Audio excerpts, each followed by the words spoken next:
is Experience Lab on Genius TV. Now, whoa. Now, we require to change Genius TV mind education, because now we are focusing about self-development. Last episodes, we finish where the parent talk, we think we know ourselves, but actually we don't. There are all sorts of undiscovered area of our thoughts and action. What we find in ourselves may be quite astonishing. This, we continue our point, the phenomenon of knowing ourselves. Self-knowledge requires a new perspective of seeing yourself with eyes other than your own, and understanding how your body, mind reacts to experience of life. Remember, the dialogue is Experience Lab.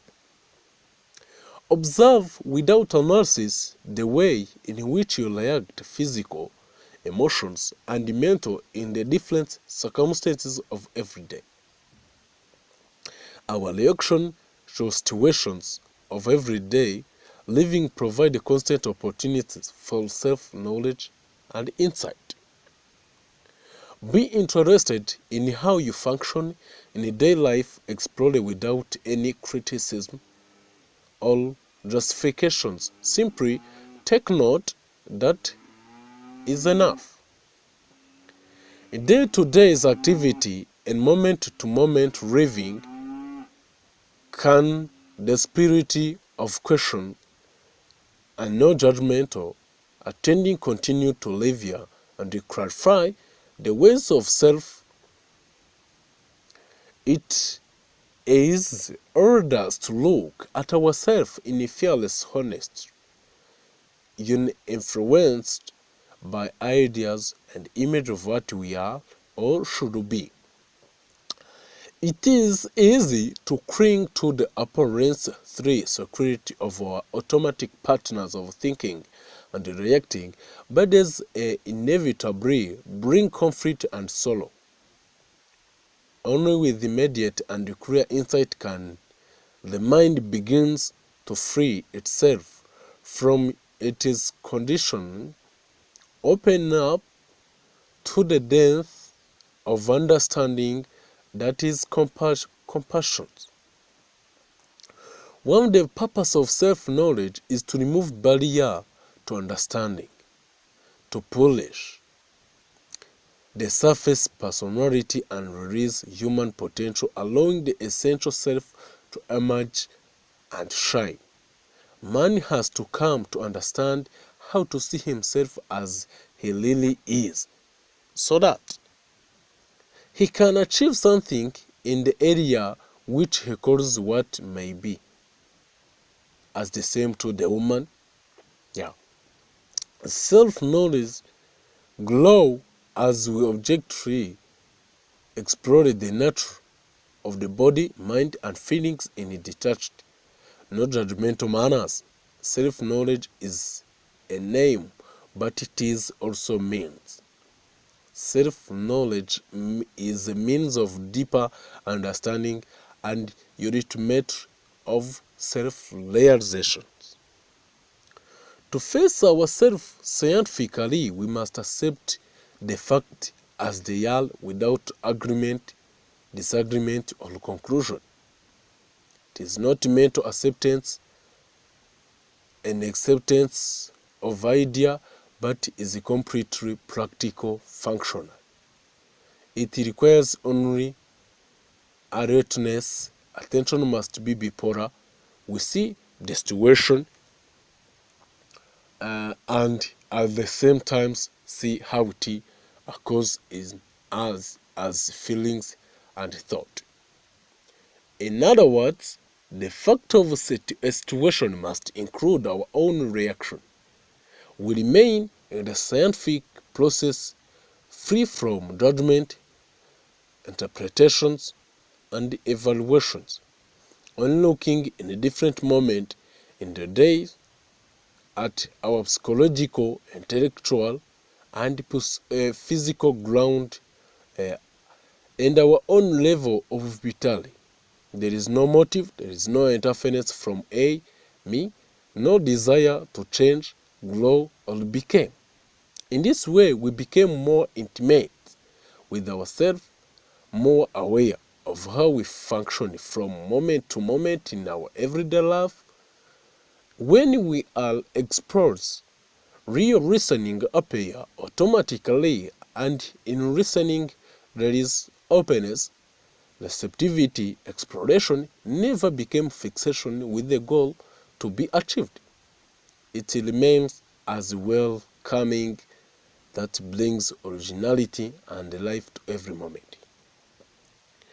Before there can be intelligence, action, there must be self-knowledge. There is no understanding without self-knowing. Learning about the self is not accumulating knowledge about it. Gathering of knowledge prevents learning. Learning is not an additive process. Learning is from moment to moment, is as is understanding. Ignorance is not the lack of knowledge but of self-knowing. Without self-knowing, there is no intelligence. Self-knowing is not accumulative as knowledge. Learning from moment to moment, it is not additive process. In the process of learning, adding and center informed, a center of knowledge, of experience. In this process, positive or negative, there is no understanding, for as long as there is an intention of gathering or resisting. The movement of thought and feeling are not understanding. There is no self without self-knowing. There is no intelligence. Self-knowing is active present, not a judgment. All self-judgment implies on accumulating evaluations from center of experience. No, it is pursuit of self-knowing that is intelligence.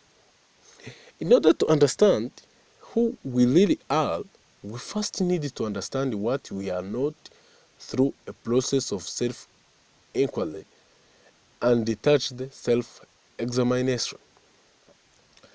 Discover all that you are not: body, feelings, thoughts, idea, time, space, being and not being, this or that. Nothing concrete or abstract you can point to is you. A mere verbal statement will not do. Will not do. You may repeat a formula endless without any result whatsoever. You must watch yourself continuously, particularly your mind moment by moment, missing nothing. This witnessing is essential for separations of self from not a self. So we move the great part in this phenomena called approach to self-study. As we said above, the path of self-knowledge begins with study of oneself. In honesty, not a critical assessment of one's actual state is crucial in the process of spiritual self-development. The beginning for the travel on the path. Sorry. The beginning for the traveler on the path is to start to look for the faults in oneself for which one previously sought in others, and to begin to perceive in other the merits which one formerly imagined to be one's own. In Atonike, spiritual teaching emphasizes is a place on monitoring oneself behavior and running about oneself in honest, no judgmental way. Self-observation yourself about what you really are. Because the curiosity opens you up to the undivided state. From the undivided state, one of the first things realize is that you don't really know who you are. When you are examining yourself, you are examining your action or reaction to situations in a constructive, not a hostile way. You are examining yourself with the patience in a harmonious way, as a good friend of yourself, and as such, you do not attack and aggress against yourself. Constructive criticism may be required, and it can even be harsh criticism if necessary. But use the same approach in measuring or criticizing yourself as you would in the case of every dear cherished friend. Self-study is a conscious effort which begins with the development and the control of attention. Simultaneously and progressively, we will find out the first phase of study put us in touch with the work on our attention, which will become the central axis of new inner experience.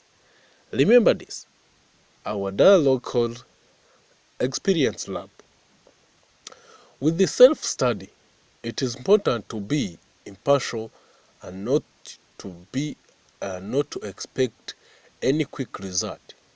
What is crucial is to see oneself, to observe oneself mechanically, automatically, and reactionary behavior without a comment and without making any attempt initially to change the behavior. Self-examinations should be an objective, not a judgmental activity conducted as impartially as possible. What is essential is to become more acquainted with your intimate nature, your sensation, body tensions, feelings, and desire without making any judgment. The observer has no emotions. It's like a mirror. Yeah, it is like a mirror. Everything just passes in front of it, but the mirror makes no judgment. Whenever we judge, we have added another thought. They need to be labeled. It means that if you are observing yourself, you don't need any judgment. You did this not good, no. Because if you say you did it not good, and how good you want to do it is to add the thought on your result, but this thought needed to be labeled. I think it's understandable. So, the observer is not critical. Judging is not something the observer does. The observer simply watch and all reflect like a mirror. If garbage passes in front of it, it reflects garbage. If loss passes in front of it, it reflects losses. The mirror remains as a mirror. An empty mirror, an empty mirror. Sorry. The observer doesn't even accept it, just observe. Self-knowledge is a lifetime commitment of study and work, in which one gradually builds up a picture of oneself. Increase of self-knowledge and the change of the level of being happens of itself simply by again and again bringing the right of our attention and intelligence to what we have been blind to. The significance of persistence in this effort of self-knowing is encapsulated in a saying of Sadi: "Not every oyster holds a pear, not every time does the archer hits his target." With the continued practical, the very act of studying and observing ourselves honestly and without judgment dissolve the personality and ego structure with block higher development and being. The pure act of seeing as a factor, whether the fact may be, bring its own understanding, and from this mutation take place. We are slaves to work, to what we do not know, whether we are master of what we do know. Whatever vice or weakness we uncover in ourselves, and whose cause and working we come to understand, we overcome by the very knowing the adversities dissolve whether when blood into the right of awareness, just by opening ourselves, by allowing whatever just to remain in this light of awareness. We rob it of its power to harm. We rob it just by opening ourselves, by allowing whatever is to remain in the light of awareness. We rob it of its power to harm. We must open ourselves in this way without any judgment, without any need of integrate, change or do something about what even appears. Self-knowledge is an inner experience, understanding of ourselves as a human being rather than an analytical or intellectual understanding. Remember, they are called experience lab. Self-knowledge has from the beginning of time being fundamental in many doctrines and many schools, not an exterior analytical knowledge such as modern Western science have been pursuing for so long, avoiding all inner questions or trying to reduce them to purely materialistic explanation, but rather all inner self-knowledge wherein to avoid distortion or each element. Each structure and each knowledge wherein to avoid distortion, each element, each structure, each function, as well as the relationship and the laws which govern them are not looked at only from outside, but must be experienced in the whole context which they belong and can only truly know at work in their totality. This is a completely different attitude from that which modern science has accustomed us, and the one does exclude the other. So let us stop part 2 here. We'll continue by our possibility of inner evolution. So let's stop here. I'm Stephen. Dialogue is Experience Lab. Bye bye.